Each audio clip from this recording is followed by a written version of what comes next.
T5 news నేను సుమంజలి. ముందుగా bulletin లో హెడ్లైన్స్. జాతీయ రోడ్ సేఫ్టీ మాసోత్సవాలు ప్రారంభం.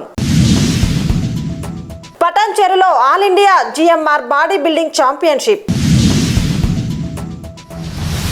చాదర్ఘాట్ లో రోడ్డు ప్రమాదం. లూయిస్ బ్రెయిలీ జయంతి సందర్భంగా వికలాంగులకు ప్రభుత్వం పెద్దపీఠం. విద్యుత్ నగర్ అంశాన్ని రాజకీయం చేయొద్దు. జాతీయ భద్రతా మాసోత్సవాల సందర్భంగా హైదరాబాద్ ఉప్పల్లోని ఆర్డీఏ కార్యాలయంలో ఆటో డ్రైవర్లు, హెవీ వాహన డ్రైవర్ల కోసం ఏర్పాటు చేసిన ఉచిత కంటి పరీక్షల శిబిరాన్ని మేడ్చల్ జిల్లా ట్రాన్స్పోర్ట్ ఆఫీసర్ రఘునందన్ గౌడ్ ప్రారంభించారు. హైదరాబాద్ ఉప్పల్లోని ఆర్డీఏ కార్యాలయంలో జాతీయ రోడ్డు సేఫ్టీ మాసోత్సవాల సందర్భంగా డ్రైవర్ల కోసం ప్రత్యేక కార్యక్రమం నిర్వహించారు. ఈ నెల 1వ తేదీ నుండి 31వ తేదీ వరకు జాతీయ భద్రతా మాసోత్సవాలు నిర్వహిస్తున్నట్లు మేడ్చల్ జిల్లా డిటిఓ రఘునందన్ గౌడ్ తెలిపారు. ఈ కార్యక్రమంలో భాగంగా Lions club, MS Reddy Lions Eye hospital సౌజన్యంతో ఆటో డ్రైవర్లు, హెవీ వాహన డ్రైవర్లకు ఉచితంగా కంటి పరీక్షలు నిర్వహించారు. అవసరమైన వారికి కళ్లద్దాలు పంపిణీ చేశారు. హెల్మెట్ ధరించకుండా వాహనాలు నడపడం, మద్యం సేవించి డ్రైవింగ్ చేయడం, ట్రాఫిక్ నిబంధనలు ఉల్లంఘించడం వల్ల ఎక్కువగా రోడ్డు ప్రమాదాలు జరుగుతున్నాయని డిటిఓ తెలిపారు. ఈ కార్యక్రమంలో ఎంవిఐలు రవీందర్ రెడ్డి, ఉమా, ఏఎంవిఐ శ్రీనివాస్, ఆర్డీఏ సభ్యుడు Jaipal Reddy, Lions Club District Governor Kallem Laxma Reddy, MS Reddy Lions Eye Hospital MD Ramachandar తదితరులు పాల్గొన్నారు. ప్రతి సంవత్సరం జరిగే విధంగా రోడ్డు భద్రతా మాసోత్సవము ఈ నెల 1వ తారీఖు నుంచి 31వ తారీఖు వరకు కొనసాగుతుంది. ప్రభుత్వ ఆదేశాల మేరకు ఒక్కొక్క రోజు ఒక రకమైన వినూత్నమైన ప్రోగ్రాము చేపట్టడం జరిగింది. దానిలో భాగంగా ఈరోజు ఆటో రిక్షా డ్రైవర్లకు, హెవీ వెహికల్స్ డ్రైవర్లకు సంబంధించి eye checkup plus health checkup program ఉంది. దానిలో భాగంగా ఇప్పుడు ఆర్టీఓ ఆఫీసు ఉప్పల్లో దాదాపుగా 100 నుంచి 120 మంది auto rickshaw plus heavy vehicle డ్రైవర్స్లకు ఈ చెకప్ కార్యక్రమం జరుగుతుంది. దీనికి లయన్స్ క్లబ్ సంబంధించి ఎంఎస్ రెడ్డి లయన్స్ క్లబ్ వాళ్ళు ఏర్పాటు చేయడం జరిగింది. మా ఆర్టీఏ మెంబర్ కూడా ముఖ్య అతిథిగా విచ్చేసినారు.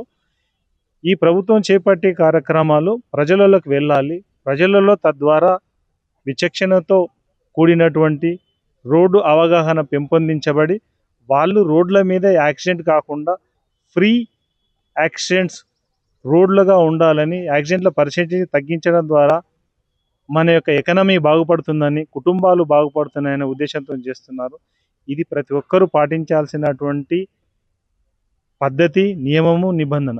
మనం రోజు ఇంట్లో వారిగా ఎలా ప్రవర్తన ఉంటుందో అదేవిధంగా రోడ్డు మీదకి వచ్చినప్పుడు మనము రోడ్డుకు సంబంధించిన నియమ నిబంధనలను ఒక పద్ధతితో, ఒక అవగాహనతో పాటించినప్పుడు రోడ్ల మీద ఫెటాలిటీ రేటు 0కు తెచ్చినప్పుడు మనకు, మన కుటుంబ పరిస్థితికి, దేశానికి మంచి జరుగుతుంది. తద్వారా దేశానికి మంచి జరిగి దేశం అభివృద్ధిలో పదంలో పయనిస్తుంది. ముఖ్యంగా యంగ్ యూత్ వితౌట్ హెల్మెట్ పెట్టుకోకపోవడం వలన, రెండోది తెలిసి ఉండి కూడా ఇష్టం వచ్చినట్టు డ్రైవింగ్ చేయడము, రూల్స్ పాటించకపోవడము, మందు తాగి బండ్లు నడపడము, ఈ విధంగా చేస్తున్నారు. అటువంటి దురలవాట్లకు దూరంగా ఉండి రోడ్ల మీద పర్ఫెక్ట్గా డ్రైవింగ్ చేసి వారి కుటుంబాలకు, తద్వారా దేశానికి కూడా మంచి జరగాలని ఒక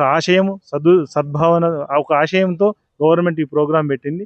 ఈ ప్రోగ్రాముకు సంబంధించినటువంటి ప్రతి ఒక్క అంశం కూడా మనకి ఈరోజు సోషల్ మీడియాలో కానీ, డిపార్ట్మెంట్ ద్వారా కానీ అవైలబిలిటీ ఉంది. అది చూసుకొని దాన్ని అవలంబించి ప్రతి ఒక్కరు కూడా రోడ్డు నియమ నిబంధనలను పాటించి అందరూ కూడా ఇంటికి సేఫ్గా వెళ్ళి కుటుంబాలను కాపాడుకోవాలని నా యొక్క పటాన్చెరు డివిజన్ పరిధిలోని మైత్రి మైదానంలో ఏర్పాటు చేసిన GMR all India body building championship పోటీలను స్థానిక శాసనసభ్యులు గూడెం మహిపాల్ రెడ్డి లాంఛనంగా ప్రారంభించారు. ఈ సందర్భంగా వివిధ రాష్ట్రాల నుండి వచ్చిన బాడీ బిల్డర్స్ తమ ప్రదర్శనలను నిర్వహించారు.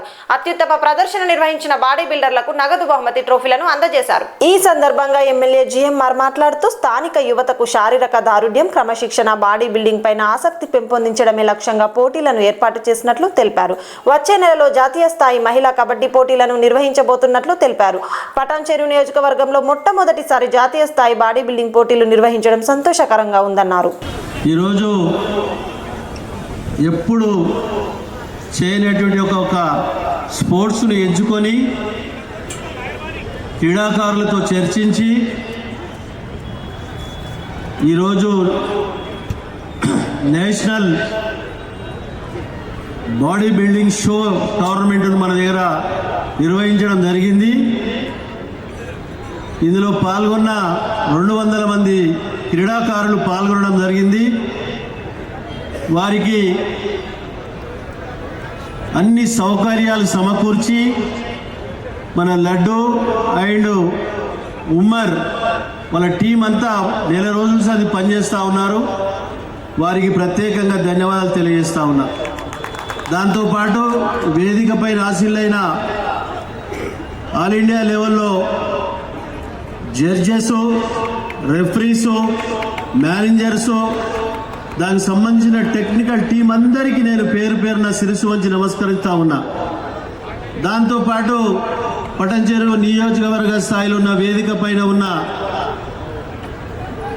ఎక్స్ జడ్పీటీసీలు, ఎక్స్ ఎంపీపీలు, కార్పొరేటర్లు, మాజీ కార్పొరేటర్లు, స్థానిక నాయకులు, నియోజకవర్గ స్థాయి నాయకులు, వేదిక పైన ఆశీలైన ప్రతి ఒక్కరికి నేను ప్రత్యేకంగా ధన్యవాదాలు తెలియజేస్తా ఉన్నా.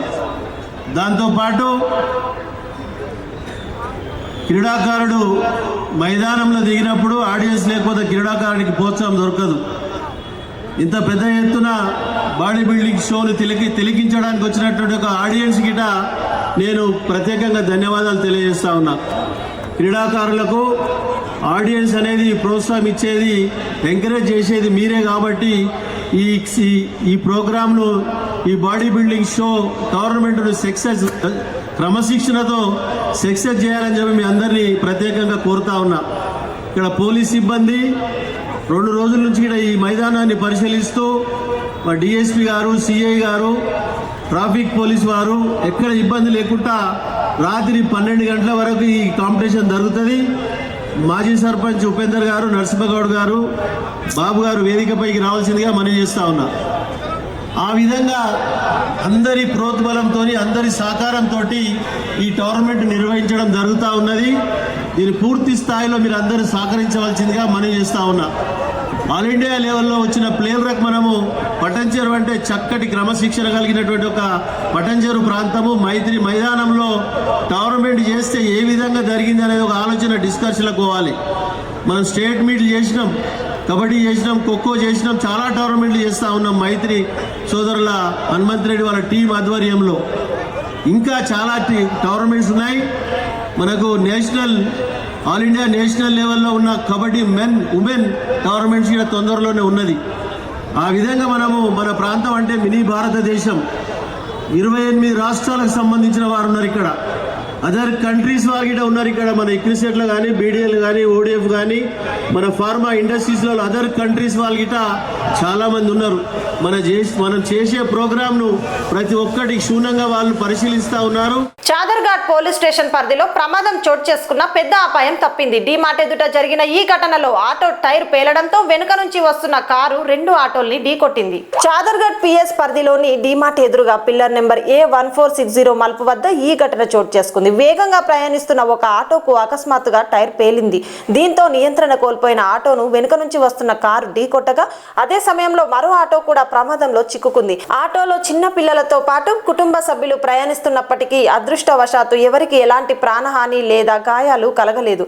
ఘటనా సమాచారం అందుకున్న పోలీసులు సంఘటన స్థలానికి చేరుకొని ట్రాఫిక్ ను సజావుగా కొనసాగించారు. ఈ ఘటనతో ఆ ప్రాంతంలో కొంతసేపు ట్రాఫిక్ అంతరాయం ఏర్పడింది.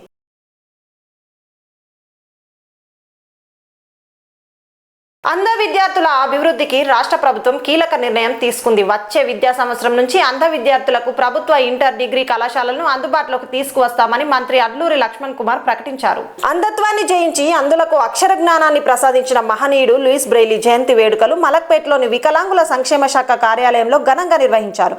ఈ కార్యక్రమానికి ముఖ్య అతిథిగా హాజరైన మంత్రి అడ్లూరి లక్ష్మణ్ కుమార్ మాట్లాడుతూ వచ్చే విద్యా సంవత్సరం నుంచి అంధ విద్యార్థుల కోసం ప్రభుత్వ ఇంటర్, డిగ్రీ కళాశాలను పూర్తి స్థాయిలో అందుబాటులోకి తీసుకువస్తానని ప్రకటించారు.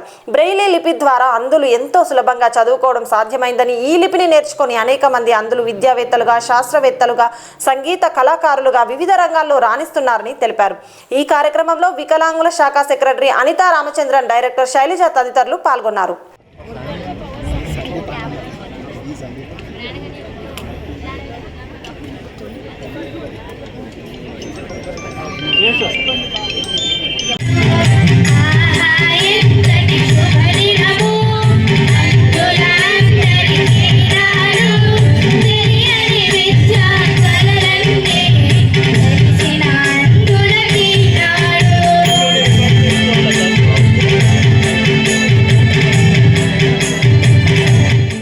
విద్యుత్ నగర్ ను తెల్లాపూర్ సర్కిల్లో కలపాలన్న అంశాన్ని రాజకీయం చేయొద్దని తెల్లాపూర్ డివిజన్ కాంగ్రెస్ పార్టీ అధ్యక్షుడు చిలకమారి ప్రభాకర్ రెడ్డి వర్కింగ్ ప్రెసిడెంట్ వెలిజల రవీందర్ రెడ్డి అన్నారు. బీఆర్ఎస్ పార్టీ చేపట్టిన రిలే నిరాహార దీక్షను తాము వ్యతిరేకించడం లేదని, ఈ సమస్యను పార్టీలకు అతీతంగా పరిష్కరించాలన్న ఉద్దేశంతో ముందుకు వచ్చామని తెలిపారు. ఈ క్రమంలో స్థానిక కాంగ్రెస్ నాయకులపై అసత్య ప్రచారం చేయడం తగదని హెచ్చరించారు.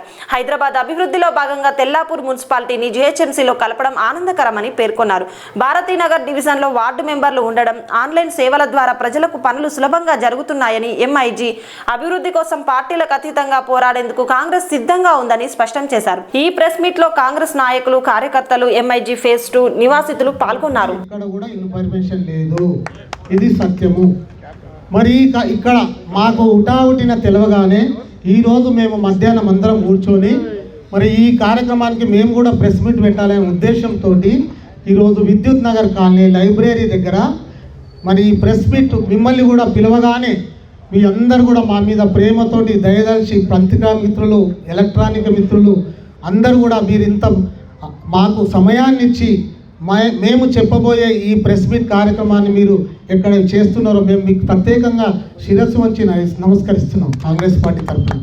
మరి ఈ కార్యక్రమంలో పాల్గొంటున్న పేరున సమయం ఎక్కువైపోయింది కాబట్టి పేరు చెప్పకుండా మిత్రుడు రవీందర్ గారు, అదేవిధంగా మాజీ కౌన్సిలర్, కాంగ్రెస్ పెద్దలు, మాజీ ఉప సర్పంచ్, సొసైటీ అధ్యక్షులు అందరూ, కాలనీ వాసులందరూ కూడా, మరి డిసిసి మరి నాయకులు అందరికీ కూడా ఈ కార్యక్రమం ఇచ్చేసి అందరూ కూడా హృదయపూర్వక నమస్కారాలు తెలియజేస్తున్నాం. మిత్రులారా, దయచేసి ఒక 5-10 నిమిషాల్లో నేను ముగిస్తాను. మిత్రులారా, అందరూ అన్ని విషయాల మీద మాట్లాడారు కాబట్టి మీ అందరికీ తెలుసు. మరి అలా తెల్లాపూరు గ్రామ పంచాయతీ తర్వాత ఏదైతే పట్టణాలు అభివృద్ధి చెందుతున్నాయన్న ఉద్దేశంతో గత ప్రభుత్వం, బీఆర్ఎస్ ప్రభుత్వం హయాంలోనే మున్సిపాలిటీ చేయడం జరిగింది. మరి మున్సిపాలిటీ 5 సంవత్సరాల తర్వాత ఈ ప్రాంతం అంతా కూడా హైదరాబాద్ ఎక్కడైతుందో హైదరాబాద్ మన తెల్లాపూర్కే వస్తుంది. మన చుట్టుపక్కల ఓఆర్ఆర్ చుట్టుముట్టు భాగ్యనగరము అతి వేగంగా అభివృద్ధి చెందుతుంది. ఇక్కడ హైరేజ్ బిల్డింగ్స్, రకరకాల గేటెడ్ కమ్యూనిటీస్ ఇవన్నీ కూడా రాబోతూ ఉన్నాయి.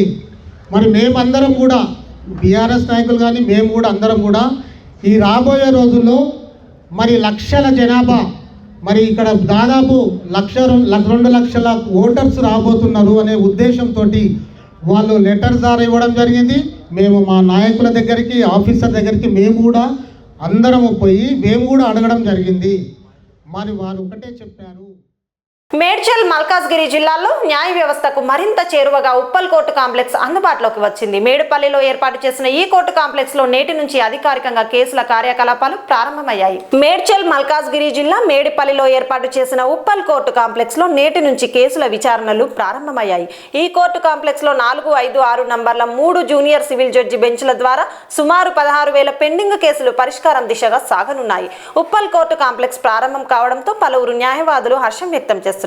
ఈ సందర్భంగా వారు మాట్లాడుతూ మేడిపల్లిలో కోర్టు కాంప్లెక్స్ ఏర్పాటు కావడం ఎంతో సంతోషకరమని, ప్రస్తుతం కొన్ని మౌలిక వసతులు లేకున్నా భవిష్యత్తులో పూర్తి స్థాయి సదుపాయాల కోసం న్యాయవాదులుగా కృషి చేస్తామని తెలిపారు. ఉప్పల్, నాచారం, మేడిపల్లి, గట్కేసర్, పోచారం పోలీస్ స్టేషన్ల పరిధిలోని కేసులు ఇకపై ఈ కోర్టు కాంప్లెక్స్ లో విచారణకు వస్తాయని వెల్లడించారు. నేను శ్రీనివాస్ మట్టపల్లి, మాజీ అధ్యక్షుడిని రంగారెడ్డి జిల్లా కోర్టుకి. ఇవాళ ఈ కొత్త ప్రాంగణం Medipally junior civil judges courts 3 Medchal Malkajgiri డిస్టిక్వి మేడిపల్లి పోలీస్ స్టేషన్ పక్కకున్న ఈ సెట్విన్ ప్రాంగణంలోకి షిఫ్ట్ అయినాయి. ఫస్ట్ ఇవాళ నుంచే స్టార్ట్ అవుతున్నాయి. ఇది కొత్తగా ఏర్పడ్డ కోర్ట్స్ కాంప్లెక్స్ కాబట్టి దీన్ని అందరికీ, క్లయింట్లకు, తర్వాత కక్షిదారులకు, లిటిగెంట్స్కి, తర్వాత అడ్వకేట్స్ అందరికీ తెలవాలని ఈ కార్యక్రమం ఇవాళ అనుకున్నాం మేము. ఈ మేడ్పల్లి జిల్లా మేడ్చల్ మల్కాజ్గిరి జిల్లాలో ఈ మేడ్పల్లి కోర్ట్స్లో దీని జ్యూరిడిక్షన్లో 5 పోలీస్ స్టేషన్లు 3 మండలాలకు ఉన్న కేసులన్నీ ఇక్కడనే పరిష్కరింపబడతాయి. ఇప్పుడు గవర్నమెంట్ ఈ 3 కోర్ట్స్తో పాటు ఇంకా 6 కోర్ట్స్ కొత్తగా కూడా ఇక్కడ ఏర్పాటు చేసేందుకు సిద్ధంగా ఉన్నది. ఈ కొత్తగా మేము స్టార్ట్ చేసినాం కాబట్టి ఈ కొత్త వసతులు అవి కొద్దిగా తక్కువనే ఉన్నప్పటికి కూడా అందరికీ వసతులు కల్పించే దిశగా మేము ఉన్న ఇక్కడ అడ్వకేట్స్ అందరము ఖచ్చితంగా ఒక ప్రయత్నం చేసి అందరికి ఫెసిలిటీస్ కల్పించే ప్రయత్నం చేస్తాం. ఇందులో అందరికీ ఈ కొత్త కోర్ట్స్ ఇక్కడ మేడ్చల్, మల్కాజ్గిరి, మేడ్పల్లి డివిజన్ కోర్ట్స్ ఏవైతే ఉన్నాయో ఇక్కడ లోకల్ అడ్వకేట్స్కి అందరికీ ఉపయోగపడతాయని ఆశిస్తూ అందరికీ అవకాశాలు కలుగుతాయని, క్లయింట్లకు కూడా దగ్గరగా అవుతుంది కాబట్టి అందరికీ మంచి జరుగుతుందని ఆశిస్తూ అందరికీ శుభాకాంక్షలు. కేసర్ వాస్తవాన్ని గత 33 సంవత్సరాల నుంచి ప్రాక్టీస్ చేస్తున్నాను. ఇక్కడ మాకు ఈ మేడిపల్లికి దగ్గర కోర్టులు రావడం చాలా సంతోషకరమైన, మాకు కానీ మా లిటిగెంట్స్ కానీ క్లయింట్స్కి కానీ. ఎందుకంటే చుట్టుపక్కల ఔషాపూర్, అంక్షాపూర్ నుంచి దూరం చుట్టలకు కొద్దిగా ఇబ్బందికరంగా ఉండే. ఇప్పుడు ఇక్కడికి దగ్గరికి వచ్చింది కాబట్టి అందరికీ అందుబాటులో కోర్టు ఉంటుంది కాబట్టి దీనికి మా యొక్క హైకోర్టు యొక్క పోర్ట్ఫోలియో జడ్జి గారు, డిస్ట్రిక్ట్ జడ్జి గారు మా కోఆపరేషన్ తోటి, మిగతా జడ్జెస్ కూడా అందరి కోఆపరేషన్ తోటి ఇక్కడికి మార్చడం జరిగింది. కొన్ని ఫెసిలిటీస్ లేవు కాబట్టి ఆ ఫెసిలిటీస్ గురించి కూడా ప్రయత్నం చేస్తున్నాము, ముందుకు పోతాము అందరం కూడా. దీనివల్ల కొద్దిగా క్లయింట్స్కి కానీ లిటిగెంట్స్ కానీ కొద్దిగా అంటే ఫస్ట్లో ఇబ్బంది కలగవచ్చు, కానీ తర్వాత కూడా వాళ్ళకు దగ్గర ఉంటుంది, అందరికి కూడా కన్వీనియంట్ ఉంటుంది, అడ్వకేట్లకు కూడా అందరికి కూడా కన్వీనియంట్ ఉంటుందండి. గన్ పార్క్ వద్ద తెలంగాణ ఉద్యమ అమరవీరులకు నివాళులర్పించిన కవిత ఈ సందర్భంగా బీఆర్ఎస్ పార్టీపై తీవ్ర వ్యాఖ్యలు చేశారు. తన రాజీనామాను మరోసారి కౌన్సిల్లో ఆమోదించమని కోరిన కవిత గన్ పార్క్ వద్ద కవిత మీడియాతో మాట్లాడుతూ మరొకసారి తన రాజీనామాను కౌన్సిల్లో ఆమోదించమని కోరినట్లు తెలిపారు. నైతిక విలువలు లేకుండా ఎలా కొనసాగుతామని ప్రశ్నించారు. తెలంగాణ రాష్ట్ర సాధన కోసం అందరం ఎంతో కష్టపడ్డామని, కానీ తెలంగాణ ద్రోహులంతా అప్పటి టీఆర్ఎస్ పార్టీలో చేరడం వల్ల ఉద్యమకారులకు తీవ్ర అన్యాయం జరిగిందని విమర్శించారు. 9.5 సంవత్సరాలలో దాదాపు 14 లక్షల కోట్ల బడ్జెట్ పెట్టి అందులో 12 లక్షల కోట్లు ఖర్చు పెట్టి 1,89,00,000 కోట్లు కేవలం ఇరిగేషన్ పెట్టినటువంటి టీఆర్ఎస్ పార్టీ కనీసం ఎందుకు పేద ప్రజలకు ఇవ్వలేకపోయిందో తెలంగాణ ప్రజలకు సమాధానం చెప్పాలి. చేసినాం, కొంచెం మంచి చేసినాం, కానీ అది పర్మనెంట్ గా చేయలేదు. ఇంకా పెద్ద ఎత్తున చేస్తారన్న ఆలోచన, ఆశ తెలంగాణ ప్రజలకు ఉండే. టీఆర్ఎస్ పార్టీ నుండి ఇవాళ ఎంతో మందికి ఆశలు అడియాశలు అయిపోయినాయి. ఆశించినటువంటి వారందరం కూడా ఇబ్బంది పడ్డటువంటి పరిస్థితి. గౌరవాన్ని ఆశించినాం, గుర్తింపును ఆశించినాం. జనవరి 26 నాడు, ఆగస్టు 15 నాడు, జూన్ 2 నాడు ఒక తామ్రపత్రం ఆశించింది. అంతకు మించి మా ఉద్యమకారులు ఏం ఆశించలే. కానీ వాళ్ళకి ఎన్నడూ గుర్తింపు ఇవ్వలే. ఐడి కార్డులు అడిగితే ఆ గుర్తింపు ఇవ్వలే.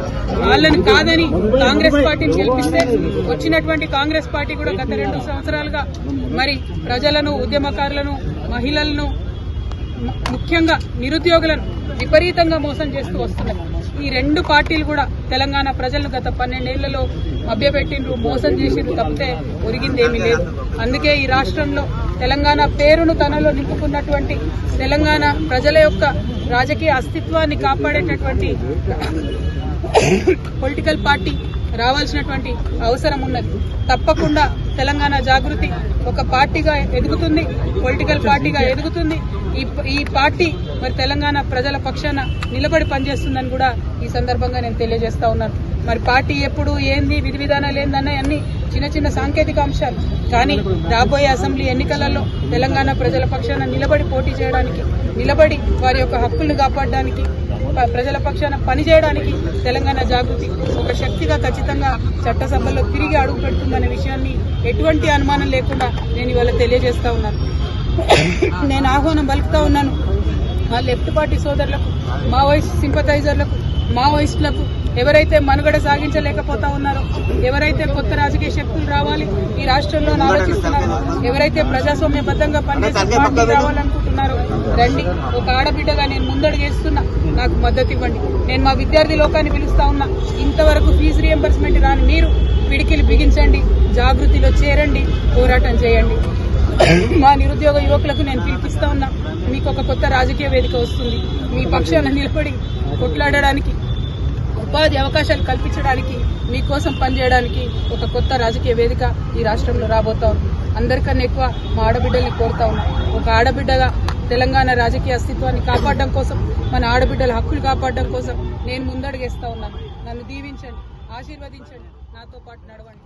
పటాన్చెరు నియోజకవర్గంలో అర్హులైన ప్రతి ఒక్కరికి పూర్తి పారదర్శకతతో సంక్షేమ పథకాలు అమలు చేస్తున్నామని స్థానిక శాసనసభ్యులు గూడెం మహిపాల్ రెడ్డి తెలిపారు. పటాన్చెరు డివిజన్ పరిధిలోని క్యాంపు కార్యాలయంలో ఏర్పాటు చేసిన సమావేశంలో నియోజకవర్గ పరిధిలోని వివిధ గ్రామాలు, మున్సిపాలిటీలు, డివిజన్లకు చెందిన 30 మంది లబ్ధిదారులకు ముఖ్యమంత్రి సహాయ నిధి పథకం ద్వారా మంజూరైన 12,96,000 రూపాయల విలువైన చెక్కులను ఎమ్మెల్యే జిఎంఆర్ చేతుల మీదుగా పంపిణీ చేశారు. ఈ సందర్భంగా ఆయన మాట్లాడుతూ మెరుగైన వైద్య చికిత్స కోసం ప్రైవేటు ఆసుపత్రిలో చికిత్స పొందిన లబ్ధిదారులకు ముఖ్యమంత్రి సహాయ నిధి ద్వారా అండగా నిలుస్తున్నామని తెలిపారు. ఈరోజు సీఎం రిలీఫ్ చెక్స్ 30 మందికి 12,96,000 రూపాయలు చెక్స్లన్నీ లబ్ధిదారులకు పంపిణీ చేయడం జరుగుతూ ఉంది. నియోజకవర్గ స్థాయిలో మెంబర్స్ 12,96,000. పేదవారికి బీమార్ వచ్చి ట్రీట్మెంట్ చేసుకుంటే ప్రభుత్వం తరఫు నుంచి సహాయ నిధి తప్పకుండా అందరూ యూజ్ చేసుకోవాలి, సద్వినియోగం చేసుకోవాలి. కాబట్టి ప్రతి ఒక్కరూ దీన్ని ఎక్కడ విస్మరించకుండా, ఇంకేమైనా పెద్ద బీమారు వస్తే నీమ్స్కి పోతే ఎల్ఓసి గిట 2 లక్షలు, 3 లక్షలు, 5 లక్షలు, 10 లక్షల వారి గిట రావడానికి ఆస్కారం ఉంది. కాబట్టి ఇది పూర్తి స్థాయిలో బీదవారందరూ నియోజకవర్గంలో వారందరూ మనిషి అయినప్పుడు ఏదో బీమారు వస్తూ ఉంటుంది, ఈ సాయం పొందవలసిందని మనవి చేసుకుంటూ ఈ కార్యక్రమంలో పాల్గొన్న పెద్దలందరికీ పేరు పేరున లబ్ధిదారులకు అందరికీ పేరు పేరున ధన్యవాదాలు. వరంగల్ జిల్లా నర్సంపేట పట్టణంలో కుటుంబ వివాదం హింసాత్మకంగా మారింది. నెక్కొండ రోడ్లో జరిగిన ఈ ఘటనలో మహిళ కుటుంబంపై దాడి జరగగా భర్తకు తీవ్ర గాయాలయ్యాయి. ఈ ఘటనపై పోలీసులు కేసు నమోదు చేసి దర్యాప్తు చేపట్టారు. నర్సంపేట పట్టణంలో కుటుంబ వివాదం తీవ్ర ఉద్రిక్తతకు దారితీసింది. నెక్కొండ రోడ్లో నివాసం ఉంటున్న చాపరి ఓదేలు అరుణ కుటుంబంపై ఆమె తమ్ముడు పోలబోయిన శేషు మోహన్, అతని భార్య లక్ష్మి కిరాయి వ్యక్తులతో కలిసి దాడికి పాల్పడినట్లు బాధితులు ఆరోపిస్తున్నారు. ఈ దాడిలో అరుణ భర్తపై తీవ్రంగా దాడి చేయడంతో తలపై గాయాలు కావడంతో అతడిని హుటాహుటిన ఆసుపత్రికి తరలించారు. ఈ ఘటనపై బాధితులు పోలీసులకు ఫిర్యాదు చేయగా పోలీసులు కేసు నమోదు చేసి దర్యాప్తు చేస్తున్నట్లు తెలిపారు. పేరు సొప్పరి ఓదేలు, నెక్కొండ రోడ్ నర్సంపేట. మా బామ్మారి అని పోలవైన శేషమోహను, అతని భార్య, అతని తోడుగా బీఆర్ఓలు కొంతమందిని వేసుకొని వచ్చి ఇవాళ ఉదయం 6 గంటలకు విపరీతమైన కొట్టుడు జరిగిందన్న. నాకు ఈ ల్యాండ్ ఇచ్చి దాదాపుగా నా భార్యకు పసుపు ఇచ్చి బొంద 16 సంవత్సరాలు నేను ఇందిరా మిల్లు కట్టుకొని 16 సంవత్సరాలు అవుతుందన్న. 16 సంవత్సరాల నుంచి వెళ్ళి మేము ఉంటున్నాం. ఈ వారం ఒకసారి ఇట్లనే దాడి చేసిండు. అది కేసు ఈ నెల 29 తారీఖు నాడు నర్సంపేట కోర్టులో నడుస్తుంది. అతను కూడా ఈరోజు మా ఇంటి మీదకి వచ్చి దాడి చేయడం జరిగింది. పోలీసులు కూడా వచ్చి ఎంక్వైరీ చేసుకోవడం జరిగింది. ఎంక్వైరీ చేసుకున్నారు. వాళ్ళు కూడా కత్తి ఈ కర్రలతోటి కొట్టి నన్ను విపరీతమైన దాడి చేసి ఇక్కడ వేసిల్లన్న. ఏదున్నా నువ్వు దయతలిసి నా మీద న్యాయం చేయాలని నేను కోరుకుంటున్నాను. ఏదన్నా ప్రాణం భయం ఉంది. నాకు 3 ఆడపిల్లలు, ఏదైనా ఉంటే నాకు సాయం చేయండి అన్న. నువ్వు కేసు పెట్టినావా వీళ్ళ మీద? కేసు పెట్టినామన్న. నర్సంపేట పోలీస్ స్టేషన్లో సిఐ దగ్గరనే కేసు పెట్టడం జరిగింది. ఎంక్వైరీ చేస్తా అన్నారు, పిలిపిస్తా అన్నారు. మరి ఇది పిలిపించలేదు, మరి దాని ఏం మాట్లాడలేదన్నా. మీరే ఏదైనా ఉంటే న్యాయం చేయాలని నేను కోరుకుంటాను. నాకు మా అమ్మ నాకు వరకట్నం కింద పశువుల కింద నాకు 2010లో ఇచ్చిండ్రు.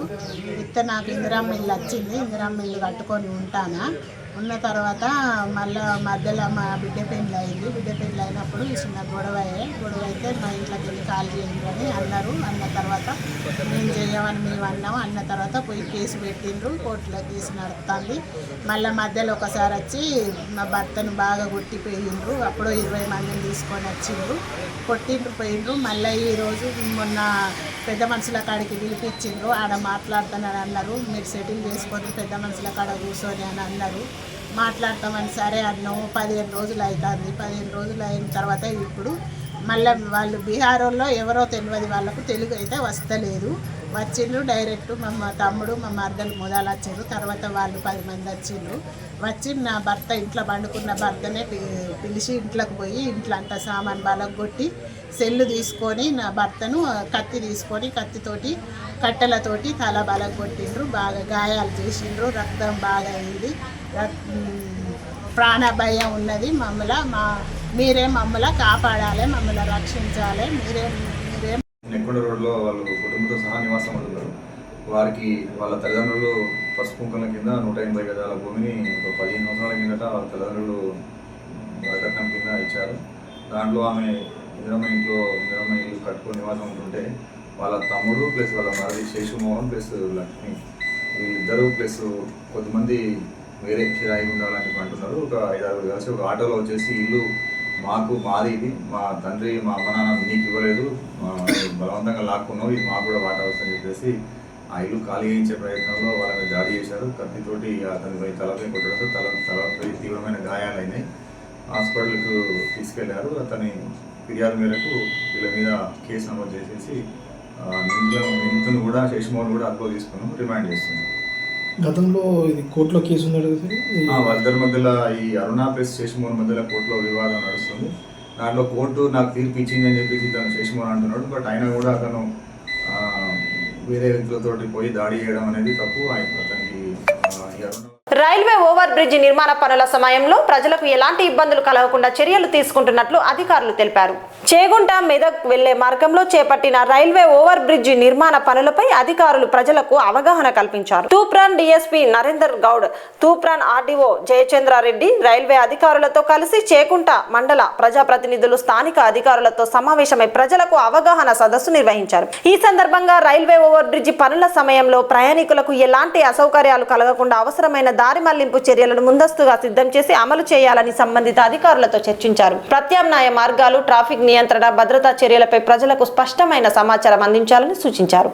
మన మెదక్ ఈ ఏదైతే మెయిన్ ఈ రోడ్డు ఉందో, సో ఇది నేను అనుకుంటా ఇది మీ చిరకాల కోరిక, అది అతి త్వరలో నెరవేరబోతుంది. ఈ చిరకాల కోరికను అతి త్వరలో నెరవేరబోతుంది. యుద్ధ ప్రాతిపదికన దీన్ని కట్టడానికి రైల్వే వాళ్ళు సంసిద్ధంగా ఉన్నారు.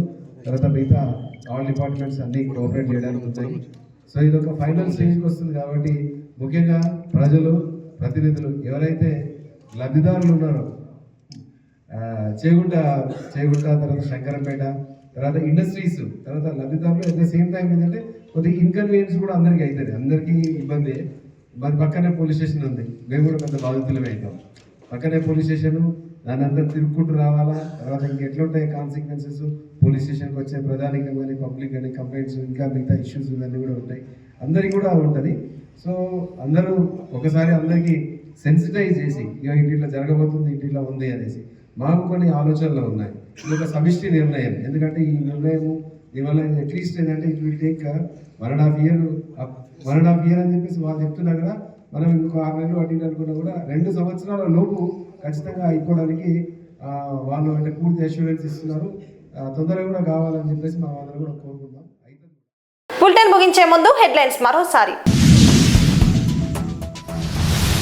జాతీయ రోడ్డు సేఫ్టీ మాసోత్సవాలు ప్రారంభం. పటాన్చెరులో all India GMR body building championship. చాదర్ఘాట్లో రోడ్డు ప్రమాదం. లూయిస్ బ్రెయిలీ జయంతి సందర్భంగా వికలాంగులకు ప్రభుత్వం పెద్దపీఠం. విద్యుత్ నగర్ అంశాన్ని రాజకీయం చేయొద్దు. ఇవి ఈనాటి బులెటిన్స్. మరో బులెటిన్తో మళ్ళీ కలుద్దాం. అంతవరకు చూస్తూనే ఉండండి TG5 న్యూస్.